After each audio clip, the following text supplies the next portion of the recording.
নমস্কার বন্ধুরা, তোমরা সবাই কেমন আছো? আশা করি তোমরা সবাই ভালো আছো আর সুস্থ আছো। আর এখন না ঠিক ওই 5টার মতন বাজে, 5টা 10-15 নাগাদ। তো তারপরে না আমি হেঁটে নিয়ে আবার ঘরে চলে গেছিলাম। তো ঘরে গিয়ে শরীরটা ঠিক ভালো লাগছিল না, পেটে খুব ব্যথা করছিল। তো তাই মা বললো একটু শুয়ে থাক। আর শুয়ে থাকতে থাকতে কখন যে ঘুমিয়ে গেছি নিজেই বলতে পারবো না। তো ঘুম থেকে উঠেছি তখন ওই 8টা মতন বাজে। তো 8টার সময় উঠেই আগে না স্নান করতে চলে গেছি, কারণ কি ওই শরীরটা একটু ম্যাচ করছিল। তো ভাবলাম কি স্নানটা করে আসি, স্নান করে আসলে তাহলে হয়তো ভালো লাগবে। তো তাই স্নান করে চলে এসেছি। আর স্নান করার পরে আমার প্রত্যেক দিনের কাজ যেরকম তুলসী তলায় জল দেয়া, সে জল দিয়ে নিচ্ছি। আর আজকে না তুলসী তলায় সেরকম ফুল ছিল না, ওই ঘরের থেকে লাস্টে ফুল নিয়ে আসলাম। আর গাছে একটা নয়নতারা ফুল ছিল, সেই ফুলটা দিয়ে তুলসী তলায় ফুল দিলাম। ঘরে চলে এসেছি। ঘরে এসে দেখছি কি জলের বোতলগুলো পুরো ফাঁকা পড়ে রয়েছে। তো ভাবলাম যে জলের বোতলগুলো ভরে নিই। ভরে নেওয়ার পরে আমি আরও সকাল থেকে জল খাওয়া হয়নি, তো ভাবলাম কি জলটাও খেয়ে নেব। আর দেখো বন্ধুরা, এই যে এভাবে বসে আছি না, তো খুবই পেটে যন্ত্রণা করছিল বললামই। তো আর তারপরে উঠতে পারছিলাম না, এভাবে মানে বসে থাকার পরে না আর আমি উঠতে পারছি না, পায়ে প্রচণ্ড যন্ত্রণা করছিল। তো তাও আমি কষ্ট করে প্রত্যেকটা বোতল ভরে নিয়েছি। ভরে নেওয়ার পরে ওই থাকটার মধ্যে সমস্ত বোতলগুলো গুছিয়ে নিচ্ছি। আর কিছু বোতল এখানে রাখবো, আর কিছু বোতল ফ্রিজে ঢুকিয়ে দেবো, কারণ কি এখন প্রচণ্ড গরম। তো ফ্রিজের জলটা মানে বাবা যেহেতু কাজের থেকে এসে আর সবাই বাইরের থেকে এসে না একটু ঠান্ডা জল খেতে চায়, তাহলে কি হবে একটু মনটাও শান্তি হয়। তো তার জন্য দেখো এখানে কিছু বোতল গুছিয়ে রাখবো, আর কিছু বোতল আমি ফ্রিজে রেখে দেবো। আর তোমরা হয়তো আমার গলার ভয়েস শুনে বুঝতেই পারছো আমার ঠান্ডাটা কিন্তু এখনও পর্যন্ত কমেনি, এখনও সেই গলা ব্যথা ঠান্ডাটা লেগেই রয়েছে। কাশি হচ্ছে মাঝে মাঝে, তো কাশিটা তো এখন বেশি দেওয়া যাবে না, মানে তাহলে পেটে হয়তো টান লাগবে। তো তাও চেষ্টা করছি, ওষুধ খেয়েছি, তারপরেও কিন্তু সেইভাবে কাশিটা কমছে না। তো জলের বোতলগুলো গুছিয়ে এবারে ঘরে চলে এসেছি।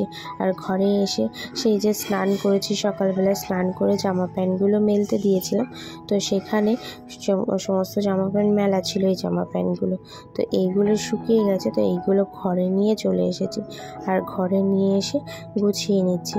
যদি এগুলো গুছিয়ে যেটার জায়গা সেখানে রেখে দেব, কারণ কি যদি না গুছিয়ে এরকম ফেলে রাখা হয় না, তাহলে সেই জিনিসটা পড়ে থাকবে বলতে হয়তো এখন গোছানো হবে না, তাও কিছুক্ষণ পরে গোছাতে হবে, তাও মা গুছিয়ে দেবে হয়তো।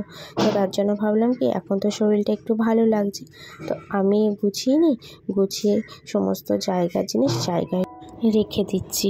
আর এদিকে আমার জামা প্যান্টগুলো অনেকটা গোছানো হয়ে গেছে। এরপরে ভাইয়ের কিছু জামা প্যান্ট ছিল, সেগুলো এবারে আলনায় গুছিয়ে রাখবো। তো আমি বলেছি আমাদের এই রুমের আলনাটা পুরোটাই ভাইয়ের জামা প্যান্ট থাকে, তো তার জন্য আগে আমি যখন এই রুমে আছি তো এই রুমের আলনাটাই গুছিয়ে নিচ্ছি। এই যে দেখো, দুদিন আগেই আলনাটা আমি গুছিয়েছিলাম, তো আবার আলনাটা সেই যেই কার সেই হয়ে গেছে। তো ওর জন্য আমাকে প্রত্যেক দিন আলনাটা, মানে প্রত্যেক দিন তুমি যদি চাও প্রত্যেক দিন আলনাটা তোমাকে গোছাতে হবে, এইরকম একটা ব্যাপার। তো ভাইয়ের জামা প্যান্টগুলো রেখে দিচ্ছি। আর ওই সাইডে কিছু জিনিস ছিল, ওই জিনিসগুলো আমি পরে গুছিয়ে নেব, আগে আলনাটা গুছিয়ে নিই তারপরে।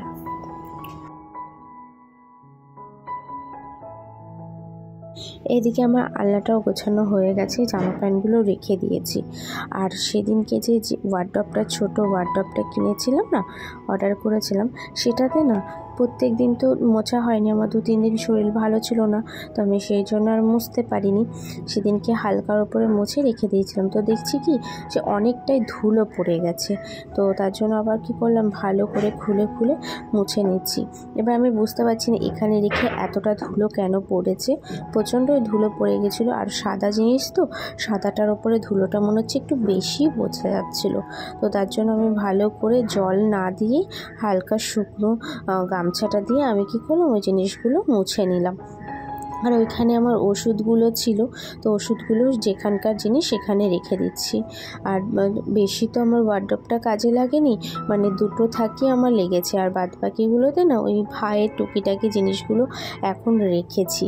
তো ফাঁকা থাকবে, তো তার জন্য আমি কি করলাম, রেখে দিয়েছি। তো দেখো ওয়ার্ডরোবের একটা পোর্শন পুরোপুরি ফাঁকাই ছিল, আর নিচের পোর্শনগুলোতে আমি না আমার খাতা রেখেছিলাম, দরকারি কিছু খাতা ছিল সেইগুলো রেখে দিয়েছি।